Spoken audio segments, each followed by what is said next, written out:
काल या मृत्यु को जीतकर अमृत प्राप्त करने की 4 यौगिक साधनाएं। प्राणायाम, भूमध्य में अग्नि का ध्यान, मुख से वायुपान तथा मुड़ी हुई जिह्वा द्वारा गले की घाटी का स्पर्श। पार्वती बोली, प्रभु, यदि आप प्रसन्न हो तो योगी योगा आकाश जनित वायुपद को जिस प्रकार प्राप्त होता है वह सब मुझे बताइए। भगवान शिव ने कहा, सुंदरी, पहले मैंने योगियों के हित की कामना से सब कुछ बताया है, जिसके अनुसार योगियों ने काल पर विजय प्राप्त की थी। योगी जिस प्रकार वायु का स्वरूप धारण करता है उसके विषय में भी कहा गया है। इसलिए योग शक्ति के द्वारा मृत्यु दिवस को जानकर प्राणायाम में तत्पर हो जाएं। ऐसा करने पर आधे मास में ही वह आए हुए काल को जीत लेता है। हृदय में स्थित हुई प्राण वायु सदा अग्नि को उद्दीप्त करने वाली है। उसे अग्नि का सहायक बताया गया है। वह वायु बाहर से और भीतर सर्वत्र व्याप्त और महान है। ज्ञान, विज्ञान और उत्साह सबकी प्रवृत्ति वायु से ही होती है। जिसने यहाँ वायु को जीत लिया उसने इस संपूर्ण जगत पर विजय पाली है। साधक को चाहिए कि वह जरा और मृत्यु को जीतने की इच्छा से सदा धारणा में स्थित रहे, क्योंकि योग परायण योगी को भली भांति धारणा और ध्यान में तत्पर रहना चाहिए। जैसे लोहार के मुख से धोखने को फूंक फूंक कर उस वायु के द्वारा अपने सब कार्य को सिद्ध करता है, उसी प्रकार योगी को प्राणायाम का अभ्यास करना चाहिए। प्राणायाम के समय जिनका ध्यान किया जाता है वे आराध्य देव परमेश्वर सहस्त्र मस्तक, नेत्र, पैर और हाथों से युक्त हैं तथा समस्त ग्रंथियों को आवृत करके उनसे भी 10 अंगुल आगे स्थित हैं। आदि में व्याहति और अंत में शिरोमंत्र सहित गायत्री का 3 बार जप करें और प्राणवायु को रोके रहें। प्राणों के इस आयाम का नाम ही प्राणायाम है। चंद्रमा और सूर्य आदि ग्रह जा जाकर लौट आते हैं, परंतु प्राणायाम पूर्वक ध्यान परायण योगी जाने पर आज तक नहीं लौटे हैं, अर्थात मुक्त हो गए हैं। देवी, जो द्विज 100 वर्षों तक तपस्या करके कुशों के अग्रभाग से एक बूंद जल पीता है, वह जिस फल को पाता है वही ब्राह्मणों को एकमात्र धारणा अथवा प्राणायाम के द्वारा मिल जाता है। जो द्विज सवेरे उठकर एक प्राणायाम करता है वह अपने संपूर्ण पाप को शीघ्र ही नष्ट कर देता है और ब्रह्मलोक को जाता है। जो आलस से रहित हो सदा एकांत में प्राणायाम करता है वह जरा और मृत्यु को जीतकर वायु के समान गतिशील हो आकाश में विचरता है। वह सिद्धों के स्वरूप कांति, मेघा, पराक्रम और शौर्य को भी प्राप्त कर लेता है। उसकी गति वायु के समान हो जाती है तथा उसे अपरहणीय सौरभ्य एवं परम सुख की प्राप्ति होती है। देवेश्वरी, योगी जिस प्रकार की वायु से सिद्धि प्राप्त करता है वह विधान मैंने बता दिया है। अब तेज से जिस तरह वह सिद्धि लाभ प्राप्त करता है उसे मैं बता रहा हूँ। जहाँ दूसरे लोगों की बातचीत का कोलाहल न पहुँचता हो, ऐसे शांत एकांत स्थान में अपने सुखद आसन पर बैठकर चंद्रमा और सूर्य, वाम और दक्षिण नेत्र की कांति से प्रकाशित मध्यवर्ती देश भूमध्य भाग में जो अग्नि का तेज अव्यक्त रूप से प्रकाशित होता है उसे आलस्य रहित योगी दीपक रहित अंधकार पूर्ण स्थान में चिंतन करने पर निश्चय ही देख सकता है। इसमें संशय नहीं है। योगी हाथ की अंगुलियों से यत्न पूर्वक दोनों नेत्रों को कुछ कुछ दबाए रखे और उनके तारों को देखता हुआ एकाग्रचित से आधे मुहूर्त तक उन्हीं का चिंतन करे। तदनंतर अंधकार में भी ध्यान करने पर वह उस ईश्वरीय ज्योति को देख सकता है। वह ज्योति सफेद, लाल, पीली, काली तथा इंद्रधनुष के समान रंग वाली होती है। भुवों के बीच में ललाटवर्ती बाल सूर्य के समान तेज वाले उन अग्निदेव का साक्षात्कार करके योगी इच्छा अनुसार रूप धारण करने वाला हो जाता है तथा मनोवांछित शरीर धारण करके क्रीड़ा करता है। वह योगी कारण तत्व को शांत करके उसमें आविष्ट होना, दूसरों के शरीर में प्रवेश करना, अणिमा आदि गुणों को पार लेना, मन से ही सब कुछ देखना, दूर की बातों को सुनना और जानना, अदृश्य हो जाना बहुत से रूप धारण कर लेना तथा आकाश में विचरना इत्यादि सिद्धियों को निरंतर अभ्यास के प्रभाव से प्राप्त कर लेता है। जो अंधकार से परे और सूर्य के समान तेजस्वी है, उसे इस महान ज्योतिर्मय पुरुष को भी मैं जानता हूँ। उन्हीं को जानकर मनुष्य काल या मृत्यु को लांघ जाता है। मोक्ष के लिए इसके सिवा कोई दूसरा मार्ग नहीं है। देवी, इस प्रकार मैंने तुमसे तेजस्व तत्व के चिंतन की उत्तम विधि का वर्णन किया है, जिससे योगी काल पर विजय पाकर अमृत को प्राप्त कर लेता है। देवी, अब पुनः दूसरा श्रेष्ठ उपाय बताता हूँ, जिससे मनुष्य की मृत्यु नहीं होती है। देवी, ध्यान करने वाले योगियों की चौथी गति साधना बताई जाती है। योगी अपने चित्त को वश में करके यथा योग्य स्थान में सुखद आसन पर बैठे। वह शरीर को ऊंचा करके अंजलि बांधकर चोंच की सी आकृति वाले मुख के द्वारा धीरे धीरे वायु का पान करे। ऐसा करने से क्षण भर में तालू के भीतर स्थित जीवनदायी जल की बूंदें टपकने लगती हैं। उन बूंदों को वायु के द्वारा लेकर सूंघे। जब शीतल जल अमृत स्वरूप है, जो योगी प्रतिदिन उसे पीता है, वह कभी मृत्यु के अधीन नहीं होता है। उसे भूख प्यास नहीं लगती। उसका शरीर दिव्य और तेज महान हो जाता है। वह बल से हाथी और वेग से घोड़े की समानता करता है। उसकी दृष्टि गरुड़ के समान तेज हो जाती है और उसे दूर की भी बातें सुनाई देने लगती हैं। उसके केश काले काले और घुंघराले हो जाते हैं। वह अंग कांति गंधर्व और विद्याधरों की समानता करती है।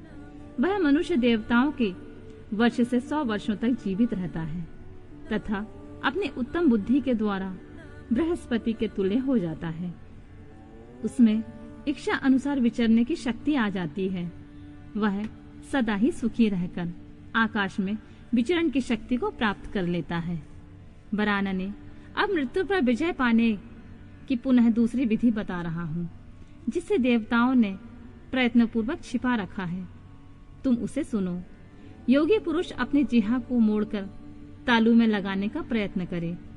कुछ काल तक ऐसा करने से वह क्रमशः लंबी होकर गले की घंटी तक पहुंच जाती है। तदनंतर जब जिह्वा से गले की घंटी सटती है, तब शीतल सुधा का स्त्राव करती है। उस सुधा को जो योगी सदा पीता है, वह अमृत को प्राप्त होता है। भगवती उमा के कालिका अवतार की कथा समाधि और सूरत के समक्ष मेघा का देवी की कृपा से मधु कैटभ के वध का प्रसंग सुनाना। इसके अनंतर छाया पुरुष स्वर्ग, कश्यप वंश, मनवंतर, मनुवंश, सत्यव्रतादि वंश, पितृकल्प तथा व्यासोत्पत्ति आदि का वर्णन सुनने के पश्चात मुनियों ने सूत जी से कहा, ब्रह्म वेताओं में श्रेष्ठ सूत जी, हमने आपके मुख से भगवान शिव की अनेक इतिहासों का युक्त रमणीय कथा सुनी है, जो उनके नाना अवतारों से संबंध रखती हैं तथा मनुष्यों को भोग और मोक्ष प्रदान करने वाली हैं। अब हम आपसे जगत जननी भगवती उमा का मनोहर चरित्र सुनना चाहते हैं। परब्रह्मा परमात्मा महेश्वर की जो आद्य सनातनी शक्ति है, वे उमा नाम से विख्यात हैं। वे ही त्रिलोकी को उत्पन्न करने वाली पराशक्ति हैं। महामते, दक्ष कन्या सती और हिमवान की पुत्री पार्वती, ये उमा के 2 अवतार हमने सुने हैं। सूत जी, अब उनके दूसरे अवतारों का वर्णन कीजिए। लक्ष्मी जननी जगदम्बा उमा के गुणों को सुनने से कौन बुद्धिमान पुरुष विरत हो सकता है? ज्ञानी पुरुष भी कभी उनकी कथा श्रवण के शुभ अवसर को नहीं छोड़ते हैं। सूत जी ने कहा, महात्माओं, तुम लोग धन्य हो, सदा कृतकृत हो, क्योंकि परा अम्मा उमा के महान चरित्र के विषय में पूछ रहे हो। जो इस कथा को सुनते, पूछते और बाँचते हैं, उनके चरण कमल की धूलि को भी ऋषियों ने तीर्थ माना है। जिनका चित्त परम संबित स्वरूपा श्री उमा देवी के चिंतन में लीन है, वे पुरुष धन्य हैं, कृतकृत हैं। उनकी माता और कुल भी धन्य हैं। जो समस्त कारणों से भी कारण रूपी देवेश्वरी उमा की स्तुति नहीं करते, वे माया के गुणों से मोहित तथा भाग्यहीन हैं। इसमें संशय नहीं है। जो करुणा रस की सिंधु स्वरूपा महादेवी का भजन नहीं करते, वे संसार रूपी घोर अंधकूप में पड़ते हैं। जो देवी उमा को छोड़कर दूसरे देवी देवताओं की शरण लेता है, वह मानो गंगा जी को छोड़कर प्यास बुझाने के लिए मरुस्थल के जलाशय के पास जाता है। जिनके स्मरण मात्र से धर्म आदि चारों पुरुषार्थों की अनायास प्राप्ति होती है, उन महादेवी उमा की आराधना कौन श्रेष्ठ पुरुष छोड़ सकता है। पूर्व काल में महामने सुरत्न महर्षि मेघा से यही बात पूछी थी। उस समय मेघा ने जो उत्तर दिया, मैं वही बता रहा हूँ, तुम लोग सुनो। पहले स्वरोचिष मनवंतर में विरथ नाम से एक प्रसिद्ध राजा हो गए। उनके पुत्र सुरथ हुए, जो महान बल और पराक्रम से संपन्न थे। वे दान निपुण, सत्यवादी, स्वधर्म कुशल, विद्वान, देवी भक्त, दया सागर तथा प्रजाजनों की भली भांति पालन करने वाले थे। इंद्र के समान तेजस्वी राजा सुरथ के पृथ्वी पर शासन करते समय 9 ऐसे राजा हुए जो उनके हाथ से भूमंडल का राज छीन लेने के प्रयत्न में लगे थे। उन्होंने भूपाल सुरथ की राजधानी कोलापुरी के चारों ओर से घेर लिया। उनके साथ राजा का बड़ा भयानक युद्ध हुआ। उनके शत्रुगण बड़े प्रबल थे, अतः युद्ध में भूपाल सुरथ की पराजय हुई। शत्रुओं ने सारा राज्य अपने अधिकार में करके सुरथ को कोलापुरी से निकाल दिया। राजा अपनी दूसरी पुरी में आए और वहां मंत्रियों के साथ रहकर राज्य करने लगे, परंतु प्रबल विपक्षियों ने वहां भी आक्रमण करके उन्हें पराजित कर दिया। देवयोग से राजा के मंत्री आदि गण भी उनके शत्रु बन बैठे और खजाने में जो धन संचित था वह सब उन विरोधी मंत्री आदि ने अपने हाथ में कर लिया। तब राजा सुरथ शिकार के बहाने अकेले ही घोड़े पर सवार होकर नगर से बाहर निकले और गहन वन में चले गए। वहां इधर उधर घूमते हुए राजा ने एक श्रेष्ठ मुनि का आश्रम देखा, जो चारों ओर से फूलों के बगीचे लगे होने से बड़ी शोभा पा रहा था। वहां वेद मंत्रों की ध्वनि गूंज रही थी। सब जीव जंतु शांत भाव से रहते थे। मुनि के शिष्यों प्रशिष्यों तथा उनके भी शिष्यों ने उस आश्रम को सब ओर से घेर रखा था। महामते विप्रवर मेघा के प्रभाव से उस आश्रम में महाबली व्याघ्र आदि अल्प शक्ति वाले गौ आदि पशुओं को पीड़ा नहीं देते थे। वहां जाने पर मुनीश्वर मेघा ने मीठे वचन, भोजन और आसन द्वारा उन परम दयालु विद्वान नरेश का आदर सत्कार किया। एक दिन राजा सुरथ बहुत ही चिंतित हो मोह के वशीभूत होकर अनेक प्रकार से विचार कर रहे थे। इतने में ही वहां एक वैश्य आ पहुंचा। राजा ने उससे पूछा, भैया तुम कौन हो, किस लिए यहाँ आए हो, क्या कारण है कि दुखी दिखाई दे रहे हो, मुझे यह बताओ। राजा के मुख से यह मधुर वचन सुनकर वैश्य प्रवर समाधि ने दोनों नेत्रों से आंसू बहाते हुए प्रेम और नम्रता पूर्ण वाणी में इस प्रकार उत्तर दिया। वैश्य बोला, राजन मैं वैश्य हूँ, मेरा नाम समाधि है। मैं धनी के कुल में उत्पन्न हुआ हूँ, परंतु मेरे पुत्रों और स्त्री आदि ने धन के लोभ में मुझे घर से निकाल दिया है। अतः अपने प्रारब्ध कर्म से मैं दुखी हो वन में चला आया हूँ। करुणा सागर प्रभु, यहाँ आकर मैं पुत्रों, पौत्रों, पत्नी, भाई भतीजे तथा अन्य सुहाद्रों का कुशल समाचार नहीं जान पाता। राजा बोले, जिन दुराचारी ने धन के लोभी पुत्र आदि ने तुम्हें निकाल दिया है, उनके प्रति मूर्ख जीव की भांति तुम प्रेम क्यों करते हो? वैश्य ने कहा, राजन आपने उत्तम बात कही है, आपकी वाणी सार गर्भित है, तथापि स्नेह पाश से बंधा हुआ मेरा मन अत्यंत मोह को प्राप्त हो रहा है। इस तरह मोह से व्याकुल हुए वैश्य और राजा दोनों मुनिवर मेघा के पास गए।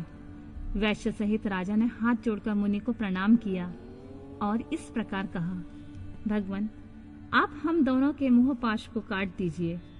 मुझे राजलक्ष्मी ने छोड़ दिया और मैंने गहन वन की शरण ली, तथापि राज्य छिन जाने के कारण मुझे संतोष नहीं है।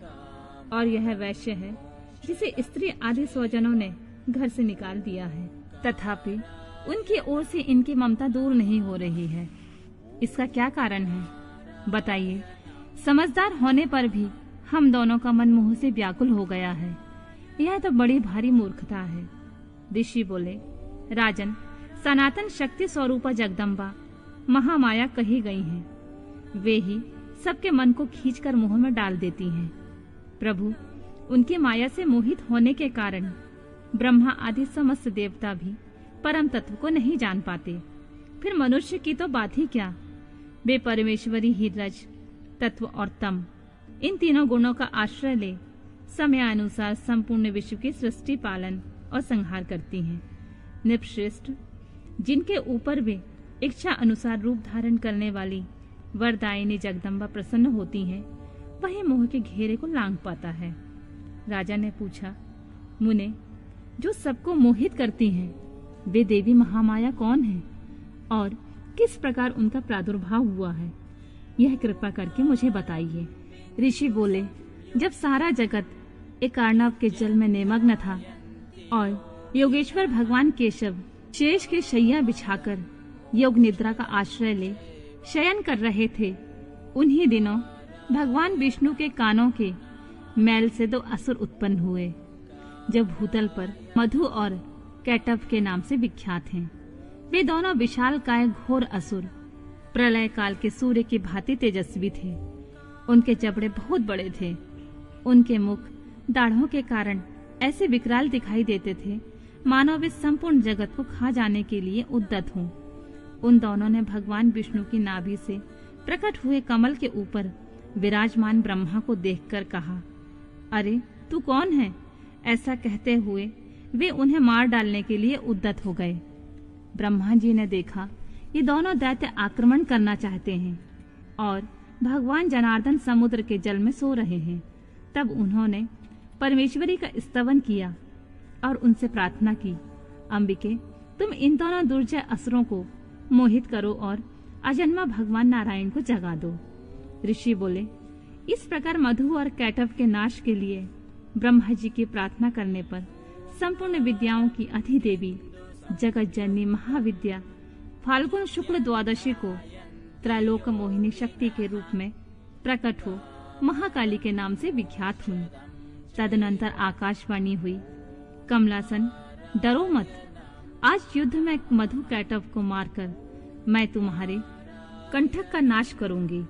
यूं कहकर वे महामाया श्री हरि के नेत्र और मुख आदि से निकलकर अव्यक्त जन्मा ब्रह्मा के दृष्टिपथ में आ खड़ी हो गईं। फिर तो देवादिदेव हरिकेश जनार्दन जाग उठे। उन्होंने अपने सामने दोनों दैत्य मधु और कैटव को देखा। उन दैत्यों के साथ अतुल तेजस्वी विष्णु का 5000 वर्षों तक बाहुयुद्ध हुआ। तब महामाया के प्रभाव से मोहित हुए उन श्रेष्ठ दानवों ने लक्ष्मीपति से कहा, तुम हमसे मनोवांछित वर ग्रहण करो।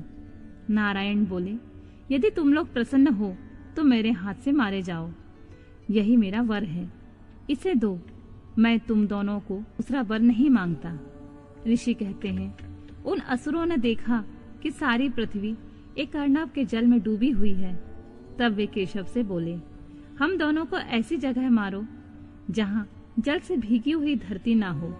बहुत अच्छा कहकर भगवान विष्णु ने अपना परम तेजस्वी चक्र उठाया और अपनी जांघ पर उनके मस्तक से रखकर काट डाला।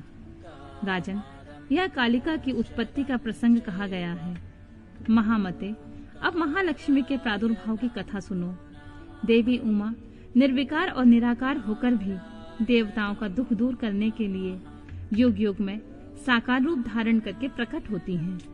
उनका शरीर ग्रहण उनकी इच्छा का वैभव कहा गया है।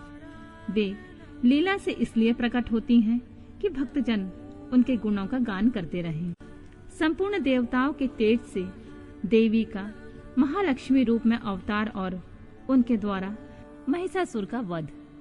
ऋषि कहते हैं, राजन, रंभ नाम से एक प्रसिद्ध असुर था जो दैत्य वंश का शिरोमणि माना जाता था।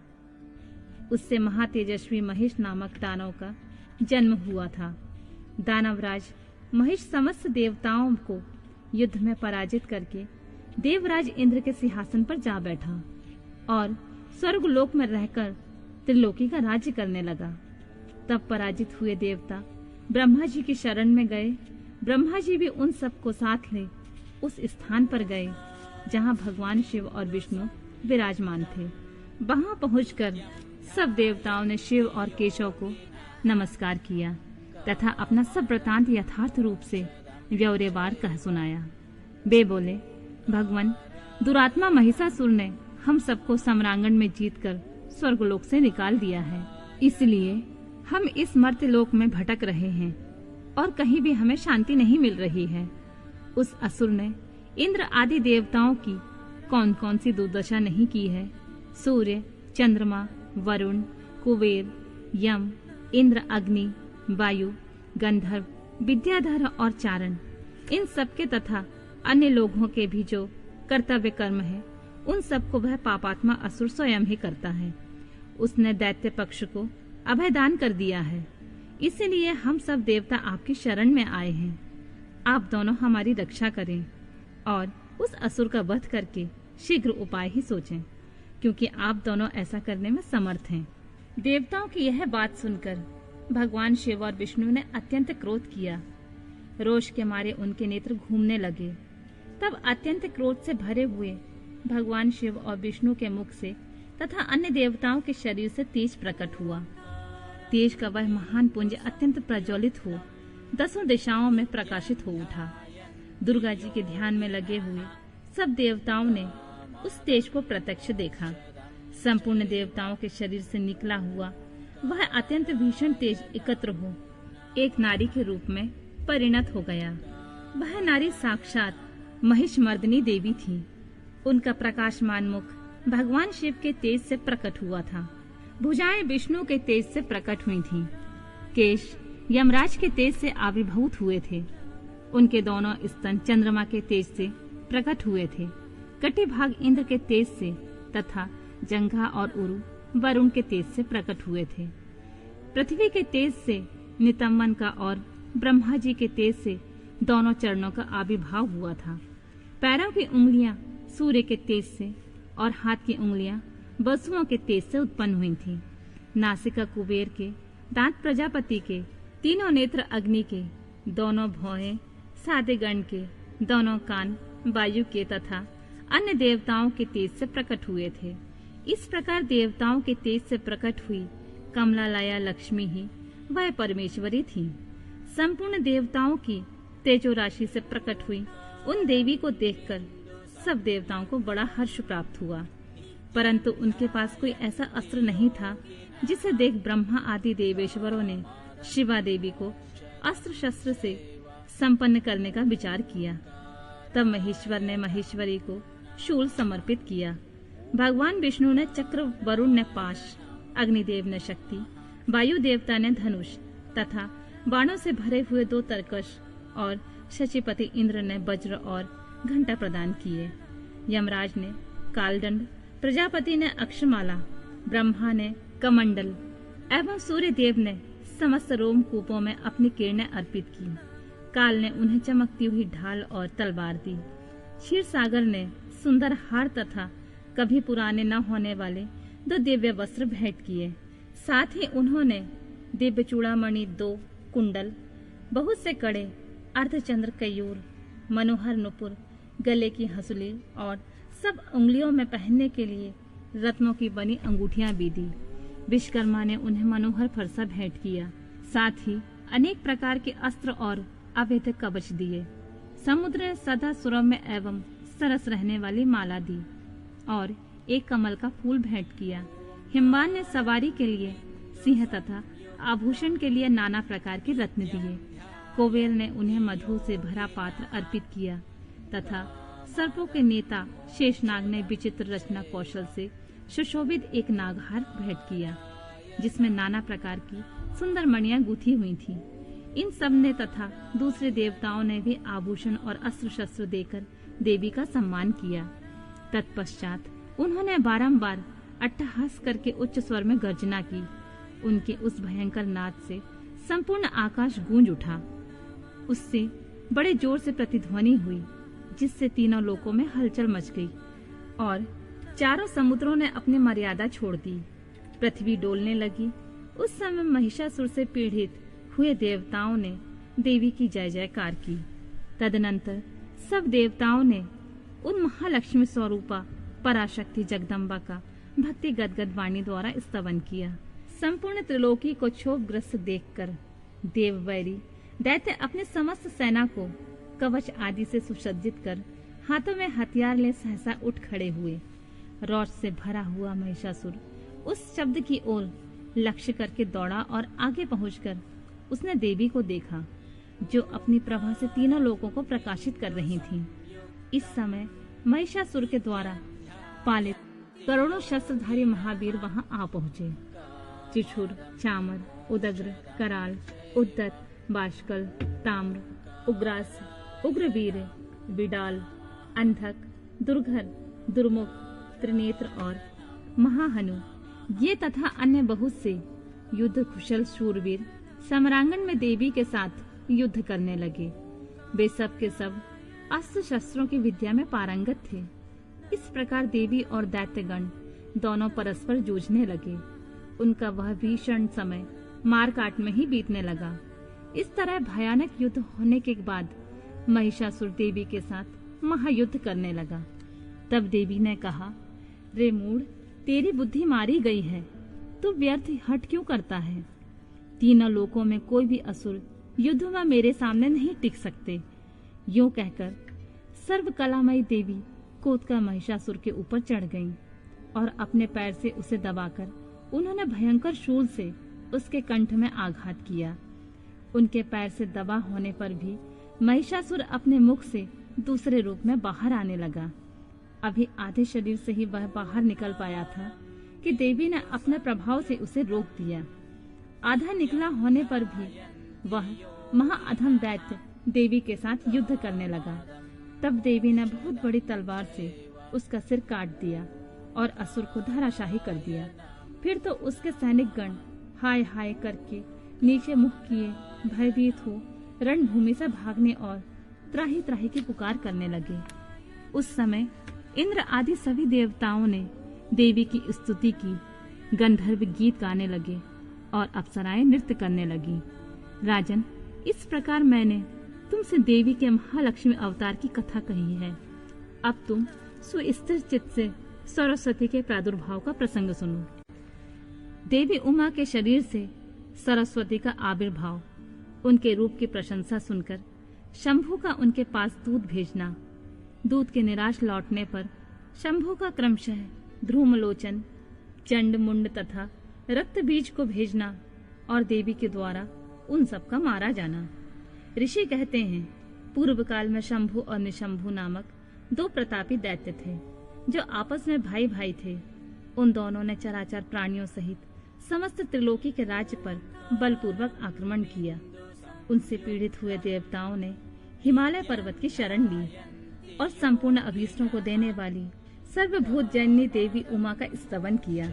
देवता बोले, महेश्वरी दुर्गे, आपकी जय हो। अपने भक्तजनों का प्रिय करने वाली देवी, आपकी जय हो। आप तीनों लोकों की रक्षा करने वाली शिवा हैं, आपको बारंबार नमस्कार है।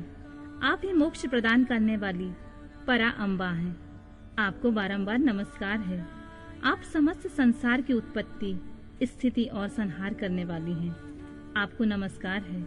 कालिका और तारा रूप धारण करने वाली देवी, आपको नमस्कार है। छिन्नमस्ता आप ही का ही स्वरूप है, आप ही श्री विद्या हैं, आपको प्रणाम है। भुवनेश्वरी, आपको प्रणाम है। भैरव रूपणी, आपको नमस्कार है। आप ही बगलामुखी और धूमावती हैं, आपको बारंबार प्रणाम है। आप ही त्रिपुर सुंदरी और मातंगी हैं, आपको बारंबार नमस्कार है। अजिता, विजया, जया, मंगला और विलासिनी, ये सभी आपके ही विभिन्न रूपों की संज्ञाएं हैं। इन सभी रूपों में आपको नमस्कार है। माता अथवा कामधेनु रूप में आपको नमस्कार है। घोर आकार धारण करने वाली, आपको नमस्कार है। अपराजिता रूप में आपको प्रणाम है। नित्य महाविद्या के रूप में आपको बारंबार नमस्कार है। आप ही शरणागतों का पालन करने वाली रुद्राणी हैं, आपको बारंबार नमस्कार है। वेदांत के द्वारा आपके ही स्वरूप का बोध होता है, आपको नमस्कार है। आप परमात्मा हैं, आपको मेरा प्रणाम है।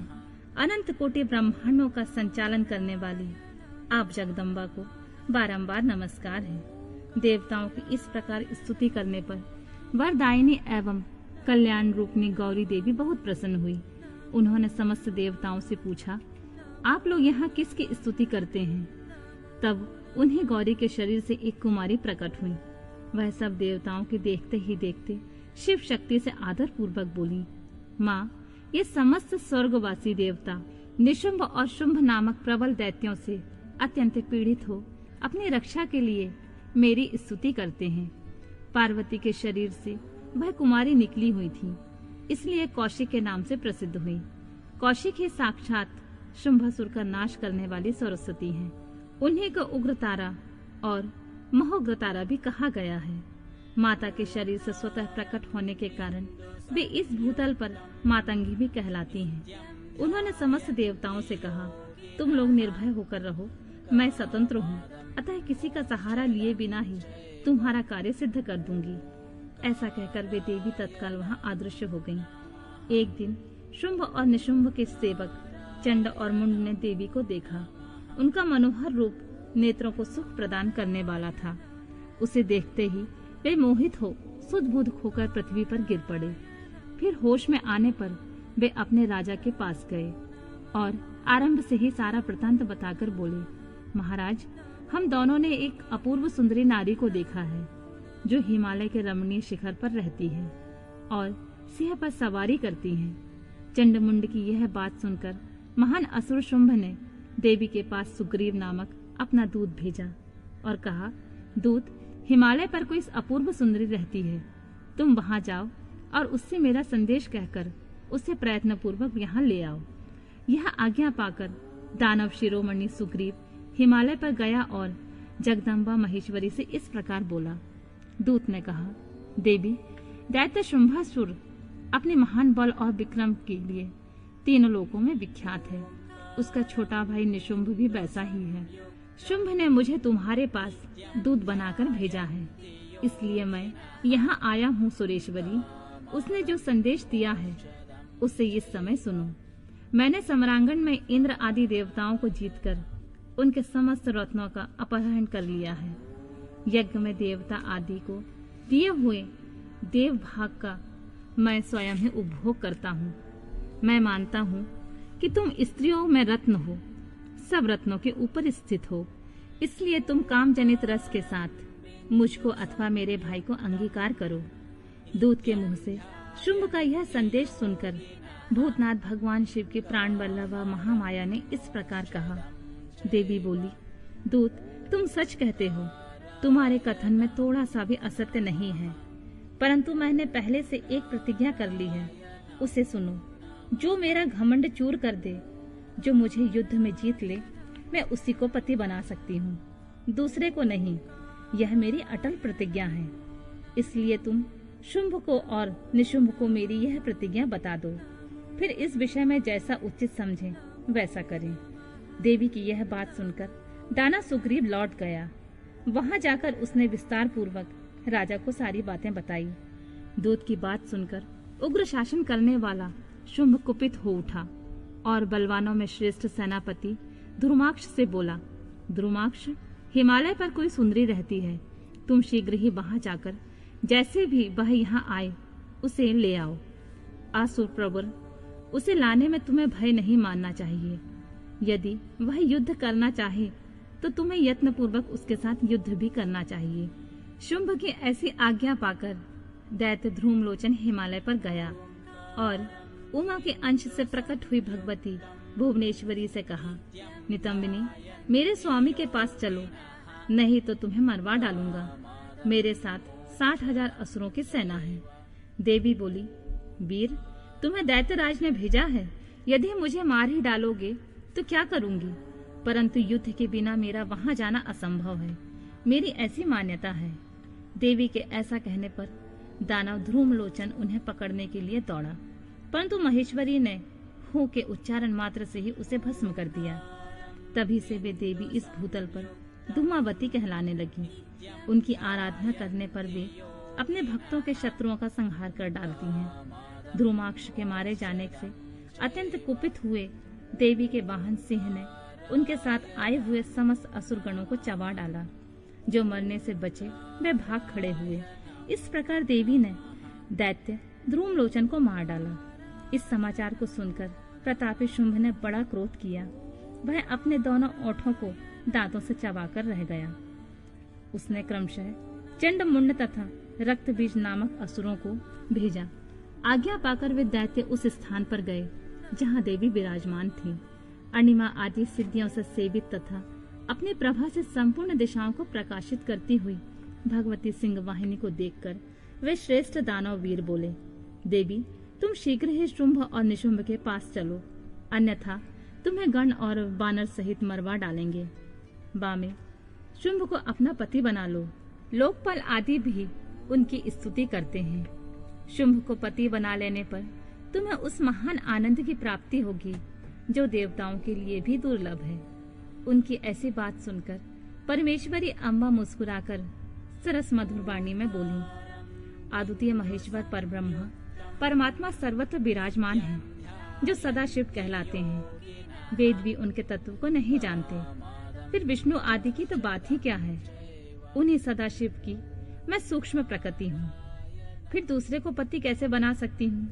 सिंहनी कितनी ही कामातुर क्यों ना हो जाए, वह गीदड़ को कभी अपना पति नहीं बनाएगी। हथनी गधे को और बाघिन खरगोश को कभी नहीं वरेगी। दैत्य तुम सब लोग झूठ बोलते हो, क्योंकि काल रूपी सर्प के फंदे में फंसे हुए हो। तुम या तो पाताल को लौट जाओ या शक्ति हो तो युद्ध करो। देवी का यह क्रोध पैदा करने वाला वचन सुनकर वे दैत्य बोले, हम लोग अपने मन में तुम्हें अबला समझकर नहीं मार रहे हैं, परंतु यदि तुम्हारे मन में युद्ध की इच्छा हो तो सिंह पर सुस्थिर होकर बैठ जाओ और युद्ध के लिए आगे बढ़ो। इस तरह वाद विवाद करते हुए उनमें कलह बढ़ गई और समरांगन में दोनों दलों पर तीखे बाणों की वर्षा होने लगी। इस तरह उनके साथ लीला पूर्वक युद्ध करके परमेश्वरी ने चंडमुंड सहित महान असुर रक्त बीज को मार डाला। वे देववैरी असुर द्वेष बुद्धि करके आए थे, तो भी अंत में उन्हें उस उत्तम लोक गति की प्राप्ति हुई जिसमें देवी के भक्त जाते हैं। देवी के द्वारा सेना और सेनापतियों सहित निशुंभ एवं शुंभ का संहार। ऋषि कहते हैं, राजन, प्रशंसनीय महापराक्रमशाली महान असुर शुंभ ने इन श्रेष्ठ दैत्यों को मारा जाना सुनकर अपने उन दुर्जय गणों को युद्ध के लिए जाने की आज्ञा दी, जो संग्राम का नाम सुनते ही हर्ष से खिल उठते थे।